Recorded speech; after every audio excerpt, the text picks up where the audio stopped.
Hi everyone, my name is Betsy, and today I'd like to share with you this simple drawing that I made, and it's just a flower. And for this drawing, I decided to use a Fude pen. Now, I'm hoping I'm pronouncing this right, but it's a Tombow pen called the Fudenosuke. And it's a brush pen, and the tip on these are a little bit firm, which I really like. I had a few of these lying around, and I wanted to actually switch over and use that one for this. So whatever pen you have will work just fine if you want to draw something like this. Don't worry about the kind of pen that you have, so just use what you got. And as you can see, I decided to draw the circle in pencil first. I wasn't feeling very confident about my ability to make circles, so I went in with pencil first, just to try to get one that was close enough. And as you can see, I'd made 2 concentric circles.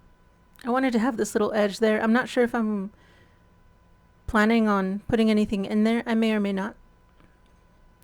But I simply decided to move on and to just create this ring of tiny little hearts around that second circle. I was just going for something cute, and some little hearts would be nice. In my mind, when I draw these shapes, I think more of those heart-shaped leaves. So to me, they're like little petals, little leaves. And it's just a nice little embellishment that makes the design look very nice. And so I'm pretty much just going to work my way around this whole thing and just add all these little hearts. I'm not planning them out. I'm just doing my best to get them to fit in. And as you can see, those little gaps that are formed, I just add a tiny dab of ink in there just to fill it in.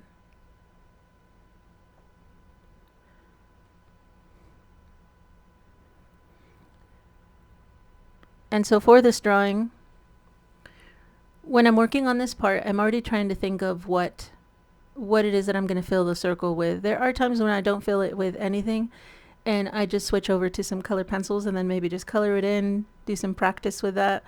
Or I have a couple of alcohol markers and I try using those, although I'm not as confident with the alcohol markers, but I try sometimes. Those markers were a gift to me from someone in the family, and so as much as I try using them, it's really hard. But you can see here that this little heart at the end just didn't quite fit, but it looks fine. It's okay if it doesn't fit. And then what I'm deciding to do now is to embellish it just a little further and just add this little dot inside. And it kind of brings out more that feeling that these are tiny little leaves or tiny petals, more than them just being hearts. And it's just a little detail. It's those tiny details that matter. And so now I'm thinking of what I'm going to fill the center with. And it took me a moment to decide.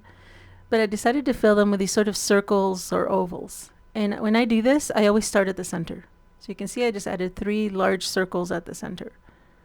And now my entire goal here is going to be to, again, make this look like it's not flat. I want it to look like it's dimensional. So you see I'm adding more, not circles anymore, they're more like ovals, but they're still pretty large. Their size is still very similar to the initial circles that I drew at the beginning. And you can see I'm adding more, just a couple more. And I'm just working my way outwards. And now you can notice that these ovals are starting to shrink just a little as I'm working my way out from there. So I'm varying their sizes. But just a little, not too much. They're still pretty large. And I'm going to do this until I have just this little border left around the edge for me to work with. So about right here. And in that tiny bit of space that's left, now I'm finally going to start making ovals that are smaller and smaller and smaller. So I'm just doing my best. They may not get super tiny, but they're just getting smaller. And you can tell that the ovals might even get a little more elongated. So I'm filling in that space, adding in those little ovals. And you can already start to notice that it definitely made that space look more 3-dimensional. Helps give that illusion that this isn't flat, but rather it's bulging out. That's exactly what I wanted. So there you go. That's the result for that part.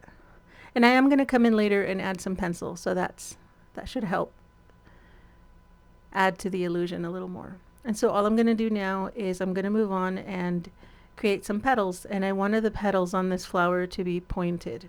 So you can see here, again, I'm coming in with the pencil. This is for those days when I don't feel quite as confident in my lines or in my designs. So I just come in with a pencil just to see what it's going to look like. It's okay if you use pencil. That's what it's for. It's just another tool in our toolbox.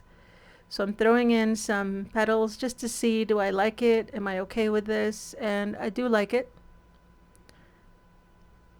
And so since I'm okay with that, I'm going to go back to the pen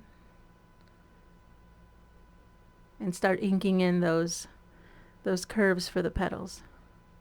And so what you can see me doing here is I'm adding some lines to the base of each petal. And the one thing that I am going to point out is when you create these lines, so you see there, I also added them to the end of the petal. When you add in these lines, my advice would be to try to taper the lines. So make sure that your strokes flare out, and also try to make the lines of different lengths. Some are short, some are long. Because in nature, things are varied. Those little shadows, those little lines, all those embellishments, they're all going to be of different lengths, different thicknesses. And so do your best to do that.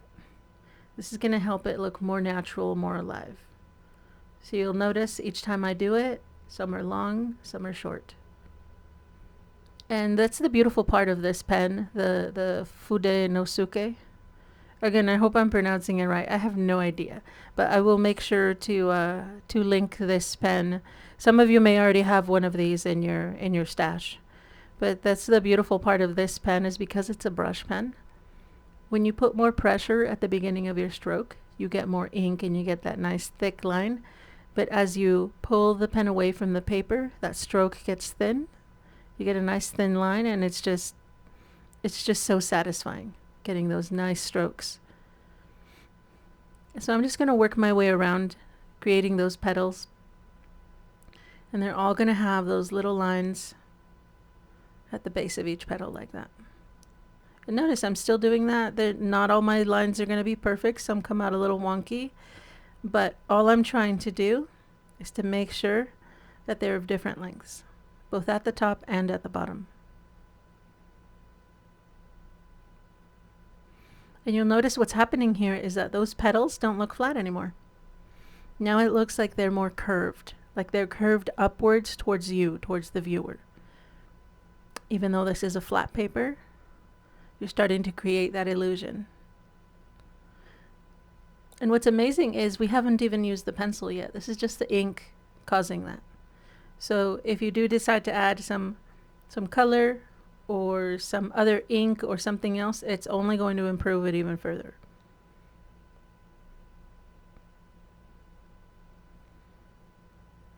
So there I'm just adding more lines.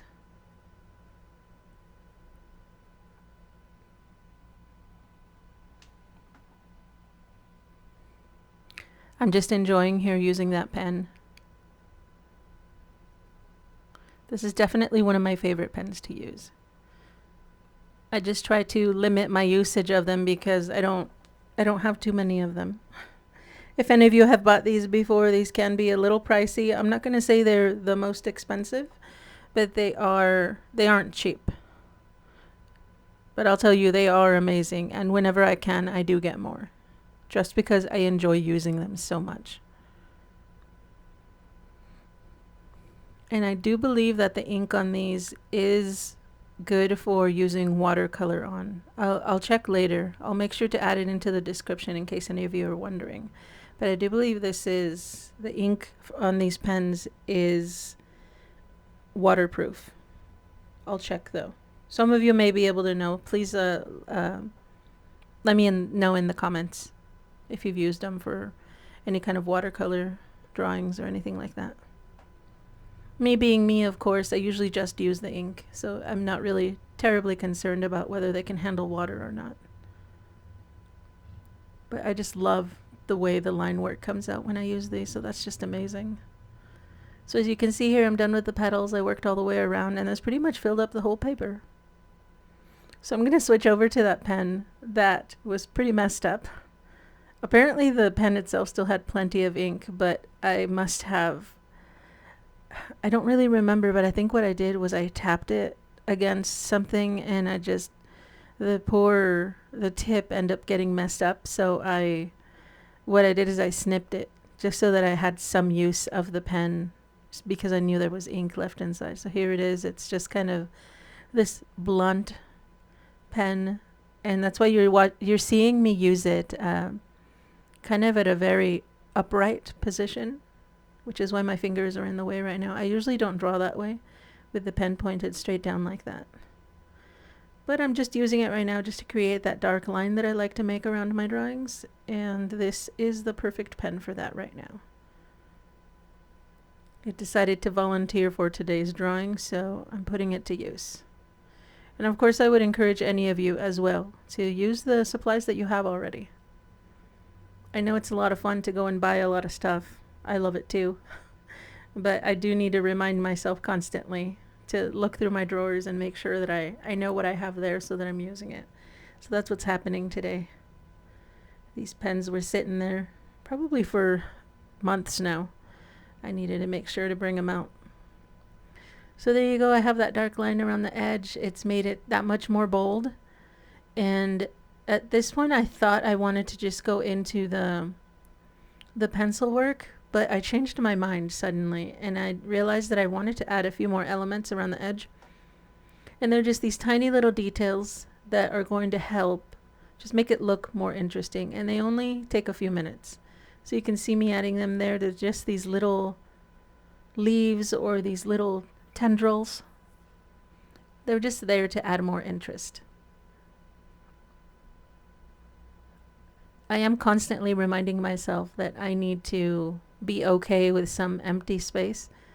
Some of you may do this too. When I'm doodling, I want to fill every square inch, and that's not necessary. So for this one, this was my way of making sure that I didn't obsess too much about filling every little spot with a pattern or with a design. It just kind of helps fill in that space without it being too stressful. So this is almost like scroll work even. The way that they're kind of wavy. Sometimes they even swirl a little bit. So it's a nice easy way to just fill some space. And you can see I'm pretty much done here. And I'm sure you can notice, but this footage is sped up, but only slightly. This is really just to save time. It's just so that you don't have to sit here and watch me draw for like 40 or 45 minutes. You can see it a little bit faster and just kind of observe the process. And so at this point, I did decide, yes, I'm coming in with the pencil, and you can use any pencil you like. The one that I'm using here is equivalent to a 6B. So that is the softest pencil in a pencil set. And I really only use it for when I'm recording for these videos, just because it shows up so much better in the footage. But pretty much I'll use any pencil, just like a regular HB pencil that you can write with, like a school pencil or anything like that. And I'm just gonna try using the blender to smooth that out. And so there you see, I'm just adding the pencil very gently to the edge that's on the inner, so the inner edge of the petal that's touching the that central design. And I don't have to add a lot of it, just a little. And I add it very gently. Notice the way that I hold my pencil. I hold it almost laying down. And I know some people have asked me how I get my pencils sharpened the way that I do. And I have a couple of things that help me. When I sharpen my pencils, I do two things. I don't use the little handheld sharpeners. I don't use those because the way that they sharpen is more for if you're a kid and you're just using it to write your homework for school. That's why they're shaped the way they are.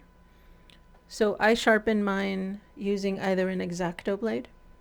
So I hand sharpen them. That's why you can see the edges are kind of wonky. But I sharpen it purposely by hand so that it's shaped this way. It's very long and it's very thin. Another thing that helps me too is I do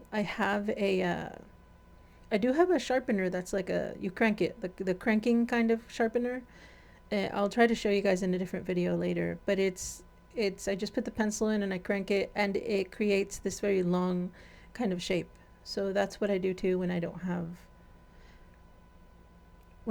the dexterity to use the X-Acto to sharpen my pencils. So that's something that I do. And I do find that having this shape on the pencil really helps me use it. So as you can see, I hold the pencil kind of laying down.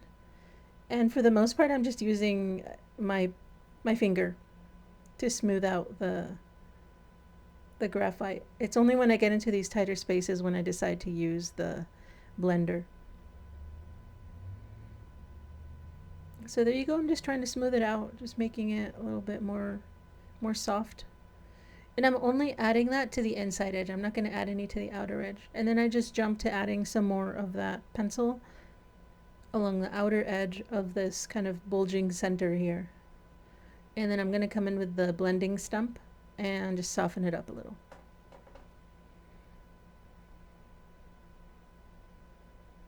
I think that when I do the next iteration, I'd like to add color to that central design.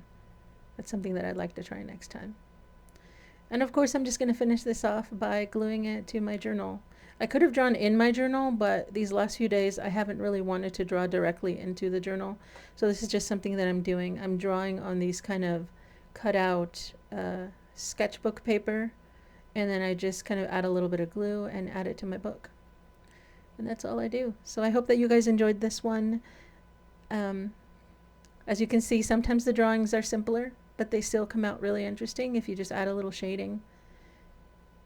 Just focus on making one element that's interesting in the drawing, and that can bring the whole thing to life. So I hope you like this. I hope you have a great day, and I will see you in the next one. Thank you for watching.